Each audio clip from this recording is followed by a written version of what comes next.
All right, in this video, we want to look at the different properties of logs. So there's actually a lot. And so I just kind of have them compiled here. We're going to look at them a little bit separately just to kind of look and see what they do, how they're used. But we want to commit these right here just to memory.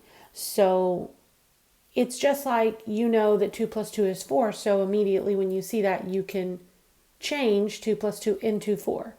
I need to be able to see these properties occurring and be able to replace it with its more simplified form. All right, so let's see what that would look like. Let's try to simplify some. All right, so two of the first ones that we want to look at that were kind of in that list on the last page is we want to look at these two that in general have same bases that will cancel. All right, so what I mean by that is the base of the exponential and the base of the log are the same. So I notice here I've got an a for an exponential function and a for a log function. All of that's going to cancel and I'll be left with just m. Okay, I can do the reverse where I have a log base and an exponential base. All of that cancels and I get just r. Okay, so the idea here is that if they have the same base, meaning I have a log that has a base and an exponential with that same exact base, they will cancel. All right, so let's look at a couple examples, see how we can simplify them, whether it's written as a log or an exponential. Okay, so here we've got an exponential base of 2, a log base of 2, so those would cancel, and my answer would just be x. Okay, we're not looking for a single number here sometimes. We're just wanting to simplify it, get it to an easier form to look at. All right, so looking at the next one, we have a log with a base 7, an exponential with a base 7, so those cancel, and I'd be left with just 4x. All right, similar on the next one, I've got an exponential with a base 9, a log with a base 9, so my answer would be 8. Remember we looked at this last time where I've got a natural log. We know that there's no base, but that base would be an e because it's just the known base of natural log is e.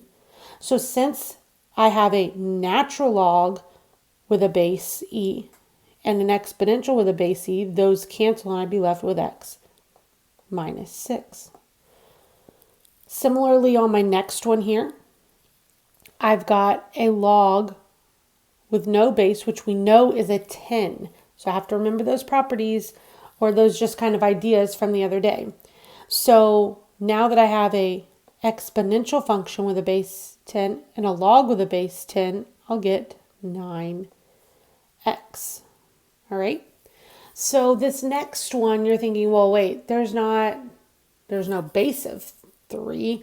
So it's not one of these, but one of the other properties that we looked at, I'll bring it in right here. So one of the other ones that we looked at is this idea of that if we have a log,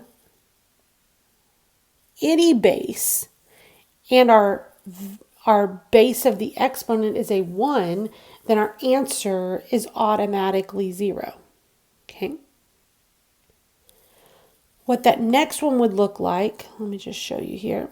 Let's say I had log 5, 5.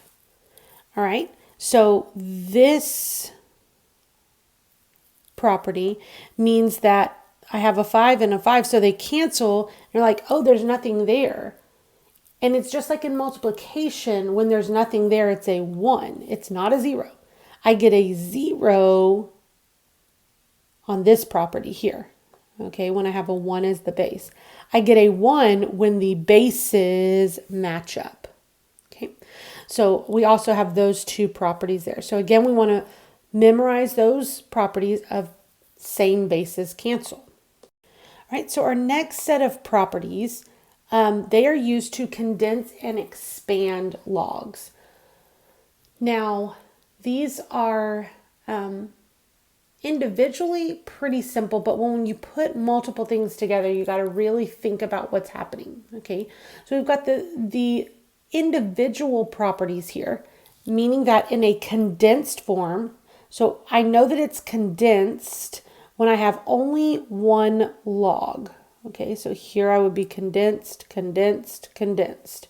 All right, I would be expanded if I have multiple logs. So see, I have 1, 2 logs there, so I'm expanded. Okay, so this one you're like, oh, there's only one log, but there's a number multiplied in front. And I know, for example, if I say, okay, I want 5 times 7, that means I want 5 of the number 7. So that means it's really on there more than one time. Okay, so even though it looks like that last one doesn't have multiple logs, it does, because there's a number multiplied in front of the log. Okay, so these over here are our expanded form. That was a weird E. And these on this side is the condensed form. All right. So we want to be able to go back and forth between the two.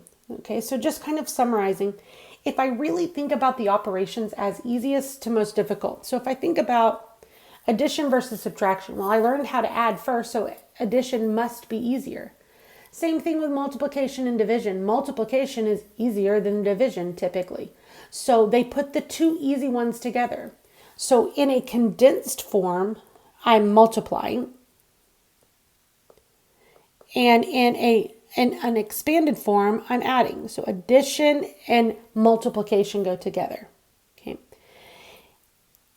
I'm also going to put division and subtraction together. So in a condensed form, my division will turn into an expanded form of subtraction, and vice versa. Okay. So those seem to typically make sense. Add turns to multiply, multiply turns to add. Subtract turns to divide, divide turns to subtract. So those kind of go together. The next ones I have to think a little bit more advanced with. So on this one, it's that I have an exponent turns into multiplication in front. We call that a scalar multiple. Okay, it's different than I'm multiplying the two numbers. I'm multiplying a number in front of the log. So this here should look different than this multiplication up at the top. Okay, so exponents turn into number in front being multiplied. Number in front being multiplied turns into an exponent. Okay, so those seem very vague and just kind of like, oh, I don't really know what she's talking about. So let's look at some examples and see if we can see what's happening. Okay, so in these first examples, what I want to do is I want to write it as a sum or a difference. What that means is it is condensed, so I want to expand. So that means my answers should be in adding, subtracting, or scalar multiples. That's how I should see all of my answers. Okay, so let's see if we can turn that into it. Now, every time we do one of these operations, we're going to give it a log, because when we expand, it has multiple logs. I write it every time. Okay, so the first thing that I want to do is I'm going to look at what is happening. So I see a 3, I see an X, I see a Y, and I see a W. So that to me says I should have 4 logs. I'm going to have a log sub A 3. I'm going to have a log sub A of X. I'm going to have a log A of Y. I'm going to have a log A of W. Okay. So what that means here, I don't want you to think that that 3 is connected to the W. Okay. So now what that means is I've got 1 for everything. I need to now go back and decide, am I adding, subtracting, or putting a number in front? Okay, so let's look at it. 3 is getting multiplied to x squared. So that means I'm going to be adding the 2. Okay, because multiplication turns into addition. Now I notice I've got an exponent here. So exponents turn into scalar multiples. So I'm going to put a 2 out in front because I had a 2 as the exponent. Okay, and then that x squared is being multiplied by the y, so I'm going to put an addition sign here. And then that y is getting divided by that W3, or that W cubed, sorry. So I'm going to subtract because division turns into subtraction. And then I have that cubed, which will turn into a 3 of a scalar multiple. And that would be my answer. So you're like, well, that looks crazy. I agree. It does. It looks like a very expanded form of that log. Okay, so let's try another example. Looking at this next one, I want to first identify what I have. I have an x squared, I have a 2, and I have an x plus 1. Okay, so that means I'm going to need 3 natural logs. I'm going to have a natural log for my x. I'm going to have a natural log for my 2. I'm going to have a natural log for my x plus 1. All right. So now I'm going to determine what else I have. I've got an exponent of a 2 on that x, so I'm going to need to put that number in front. It's getting divided by, so I'm going to have to subtract that 2, nothing else with it. Now, this x plus 1, even though it's getting multiplied by the 2, it is still being divided by, it's in the denominator, so I'm going to subtract. Okay. Subtraction always wins. So even though I was multiplying, think about it here. I've got the division is going to turn into subtraction. The multiply is going to turn into add, but a positive and a negative make a negative. So you can also think about it like that. All right, so now I've got a 4 here. This 4 is going to go out in front. So that would be my simplified form. Okay, even though it doesn't look simplified, that's what it is because the directions where I wanted to write it has a sum or difference. Okay, now let's look at what we would do if it was already expanded and we wanted to condense it. So now what I want to do, I want to condense. So in my answer, I should see multiplication, division, and exponents this time. And I should only have 1 log. So I'm going to go ahead and write my 1 log base 2. Okay, I'm going to have a 7 that's going to get multiplied by that x. That's going to get divided by that w to the 5th. Okay, so see what I did? I took that number that was in front. It became the exponent here. I turned my addition into multiplication. I turned my subtraction into division. Okay, let's look at our next one here. I need to write 1 natural log. This 6 is going to come up here to the x. So I have an x to the 6th that's going to get multiplied by that w squared that's going to get divided by a y to the 1/5. Okay, now I'm going to talk a little bit about exponent properties because typically, like for me, this would be a perfect answer. However, there is a little exponent property that says anytime you have a fraction, it comes out as a root. Okay, so this instead of saying 1/5 would really be the 5th root, so that's a little 5 there, the 5th root of y. So what our answer really would look like here is the natural log x to the 6th w squared over the 5th root of y. Okay, so it's just when there's a fraction, it becomes a radical sign.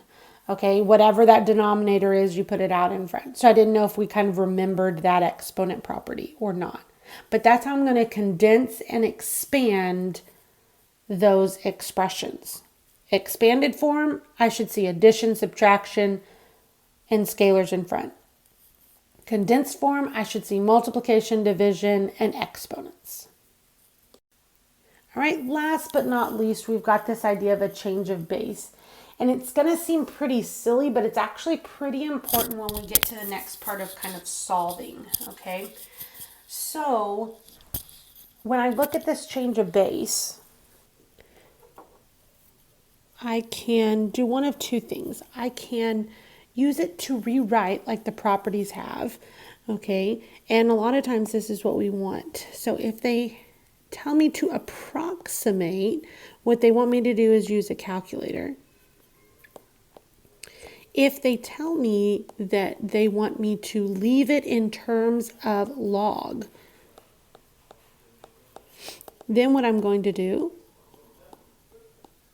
and they might say or natural log, right? Then what I'm going to do is I'm going to use this property.